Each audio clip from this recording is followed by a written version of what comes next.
parents gave the Boy Scouts the most valuable thing they had, their children. Shining a light on survivors of sexual abuse and a century-long scandal inside the Boy Scouts of America, the organization concealing that there were pedophiles in their ranks. Perversion files.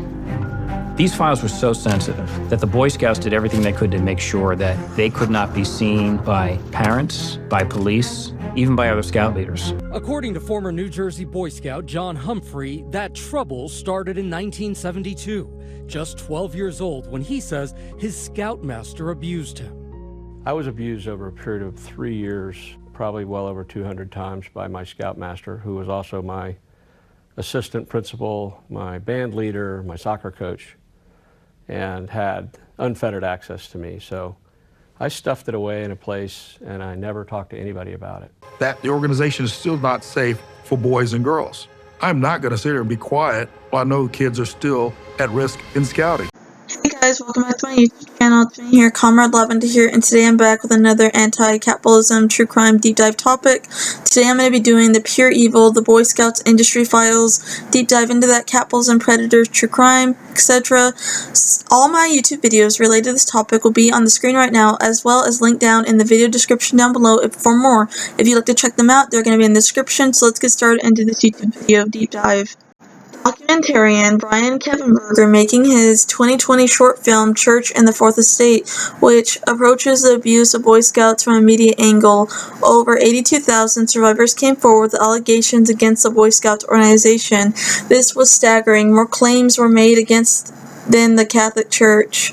Says Capitalism, I felt like I wasn't getting nearly the attention it deserved.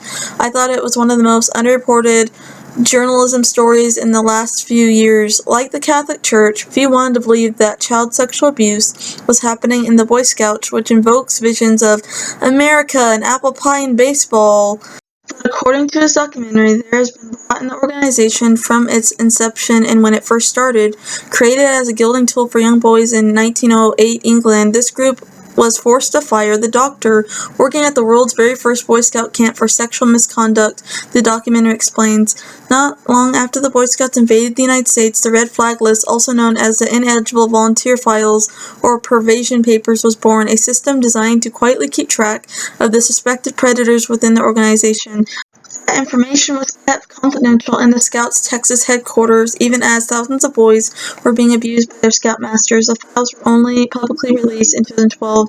The Boy Scouts knew that for this product to sell well, they had to have the highest integrity among the Boy Scout leaders. So parents were convinced that when you put your boy in the hands of Boy Scouts, you were handing them over to the most responsible man, the most honest man. Journalist Patrick Boyle, who first publicized the Pervasion Papers and wrote a 1994 book on the scandal, says in the documentary they essentially had a product defect, that they were ignoring that the organization was built in a way that child molesters could get in, abuse kids, and get away with it. Here are some true crime cases of the sick, disgusting organization. Scout Honor delves into the group's darkest chapters. In the 1970s, Troop 137 in New Orleans was exposed as a convert pedophile ring. Later that decade, Christopher Schutz, a 12-year-old New Jersey boy abused by a Scoutmaster and religious leader, took his own life and committed suicide. And in 1989, Thomas Hack, who admitted to molesting hundreds of boys while serving as a Scoutmaster, was sentenced to 100 years in prison. When Christopher Hurley, the attorney who deposed Hacker, asked why he had chosen the Boy Scouts as his breeding ground and hunting ground, he allegedly said it was because they made it so easy. 58 years ago, Edward Pinton said that Scoutmaster who had taught him skills like how to use a compass and light a campfire said he was going to teach Patterson about sex. The Scoutmaster invited Patterson, who was 12 years old at the time, to his house and asked him to lie in the bed. The man assured the boy he had seen other Boy Scouts naked. This is a normal way to learn about sex, the Scout leader had told the boy. He said, but don't tell your parents what I'm doing. They wouldn't think you're mature enough. They wouldn't understand. The man told him a dirty story and then proceeded to do sick, disgusting things to him and violate him. He can't remember if this happened one time or multiple times, but he does recall he just wanted to go home. About 4 years later, Patterson, around 16 years old and furious that the man remained a Scoutmaster, told his parents what had happened. He says his parents went to the bishop at their local church in Northern California. The same church sponsored the Boy Scout troop, and the Scoutmaster was quietly removed from his position. Pinston says he also spoke to the bishop, but as far as he knows, nobody reported the Scoutmaster to the police. At its 1972 peak, the Boy Scouts membership in the Boy Scouts numbered more than 6 million members. Families across the country were eager to enroll their sons in this organization, which offered boys mentorship from older males and promised bonding activities with other boys, including sleepovers and camping trips. It was on one such trip in 1961 that Pearson says he first became aware of his creepy Scoutmaster's pedophile strained behavior. Piston and the rest of his troop were sitting around a campfire in the woods with the man. Like all Scoutmasters, was an unpaid volunteer. He suggested the group and they held things called pantsing parties, and the scout troop frequently proposed them during scout outings. Peterson has been shy about sharing his story. He told family members and girlfriends, and he blames the abuse for broken relationships. He planted the seed in my head. Boys talk about sex at the age, but not as much as he encouraged us to. And then when it happened, I felt like I became obsessed with sex, and it's the meaning in my life. He hasn't kept in touch with members of the Boy Scout troop, but in light of the Scoutmaster's mention of encounters with other boys, he wonders their abuse too and how it affected their lives. Kendall Kimmer, now 60 years old, has risen through the Boy Scout ranks. By 12 or 13, Kimber had been tapped for an elite scouting group, the Order of the Erodes, so he didn't find it strange when the Scoutmaster offered to help him with a project he needed to complete to earn the honor. But Kimber says when he arrived at the man's house, the Scoutmaster handed Kimber a playgirl and asked the boy to perform sexual acts on him. Kimber did not know it then, but the same man allegedly abused two of Kimber's close relatives in the same Boy Scouts troop. The men revealed their trauma to one another after they saw the lawyer's ad urging the victims to come forward.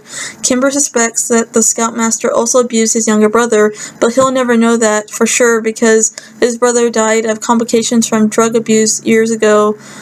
The relatives kept the abuse to themselves when they were kids, but as the secret grew like a tumor inside the family, each boy began to show signs of trauma. Two turned to drugs, one drank heavily and became an alcoholic. James Kregemer, 56 years old, says a scout leader targeted him during a treasure hunt during a retreat at a Boy Scout camp in Washington State. He woke up out of his sleeping bag to a Boy Scout leader touching him while he was asleep. This was one memory that sticks with him. He blocked out most of the rest and can't remember the name of his abuser. He calculates, though, that the abuse lasted for 4 to 6 months.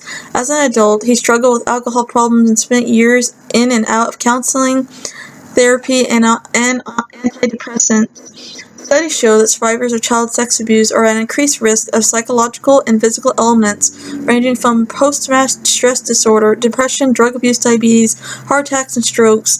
The lawyers say many of their clients have turned to drugs and alcohol, or even crime, to cope with their past. Imagine being solemnized as a 7-year-old and trying to process that. It's a ticking time bomb in your soul. It just erodes a person from the inside out.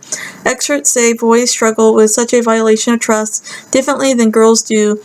Eli Newberger, a pediatrician who studies child abuse at Boston Children's Hospital, who has testified in cases involving pedophilia in the Boy Scouts, says men tend to disclose incidents of sexual assault at a much later age than women. There is a stigma of coming forward for both women and men, he says, but unfortunately for men, this is extra shame that you were not able to protect yourself, that you were found to be powerless. He adds that in certain parts of the country, men who are abused by men additionally fear coming forward and facing homophobia, even if, or especially if, they do not identify as queer. A 60-year-old Massachusetts man who says he and several boys in his troop were assaulted and raped over a dozen times in the woods by a scoutmaster when they were teenagers still cringes when someone he does not know comes too close. Even to this day, he was quoted in saying, "I don't like strangers touching me at all, even on the shoulder, even a shoulder tap," says the man who did not want to be identified. "I jerk away." So the story is that Clark Fredericks, who was on a cocaine binge, woke up on June 12, 2012 to a news report on TV about sexual predators and sexual abusers in the sports industry. The top story was the start of the Jerry Sandusky trial, the former Penn State University assistant football coach would be sentenced up to 60 years in prison for sexually abusing 10 boys within the time that he was there. The events triggered Clark's memory of when he was sexually abused by Dennis Pegg as a child from the ages of 8 until he was 12 years old, and he was continually raped, throughout the summer and stuff, as he was a Boy Scout from 1972 through 1978. Dennis Pegg was a retired county sheriff's officer and former Boy Scouts leader troop. Clark was also emotionally abused by Dennis with threats of murder and violence. Dennis Pegg controlled me by torturing and murdering and killing animals in front of me, saying that he would do the same to me, and you'll end up like these animals, that I killed if you ever tell anyone our secret, he said. I carried the abuse through halls from 7th grade onward, Clark said. My mother worked in the library at my school. I had to crank on a happy, fake smile every day for my mother, for my teachers, for my classmates, and for my school. I didn't want anyone to know the pain and suffering I was carrying within.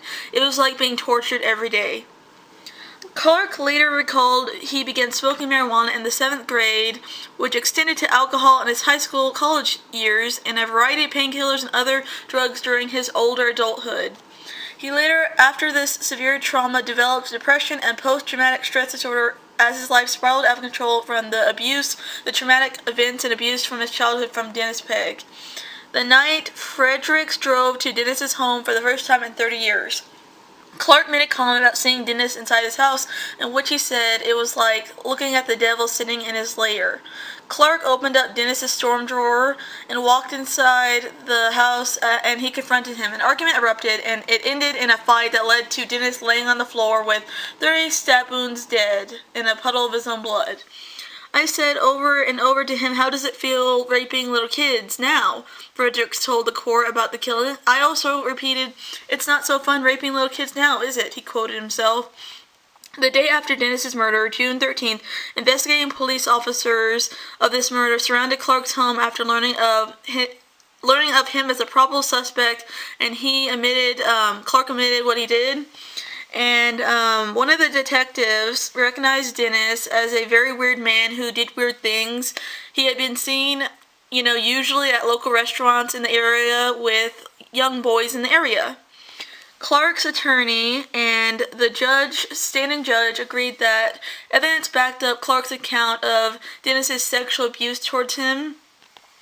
I don't feel like I am sentencing someone who has committed a crime and had a criminal lifestyle, he said. What happened to him as a child made him snap, the judge said. It's clear that Mr. Clark was exploited, abused, and not only physically damaged, but emotionally damaged as a child by someone who pushed his way and snaked his way into a position of power and authority like snakes and vultures.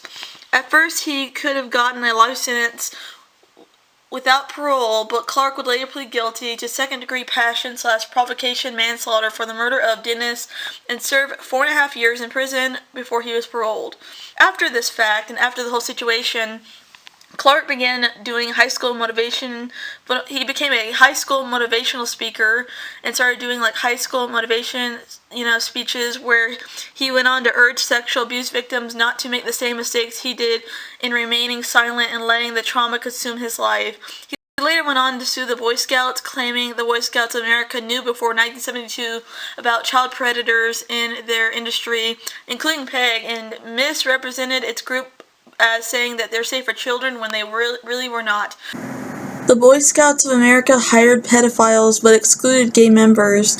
James Dale, who served as an assistant scoutmaster of a New Jersey troop during the summer of 1990, was excluded from the program after an interview in which Dale said he was gay was published. Dear Mr. Gale, the ground for your membership revocation are the standards of leadership established by the Boy Scouts of America, which specifically forbid membership to homosexuals, read his letter of dismissal. Fearing an avalanche of claims after multiple U.S. states enacted laws allowing accusers to sue over decades-old sexual abuse allegations, the Boy Scouts organization filed for bankruptcy in February 2020. They were reporting that they were a wholesome organization when they were kicking out child molesters at a rate of 1 every 2 days for 100 years.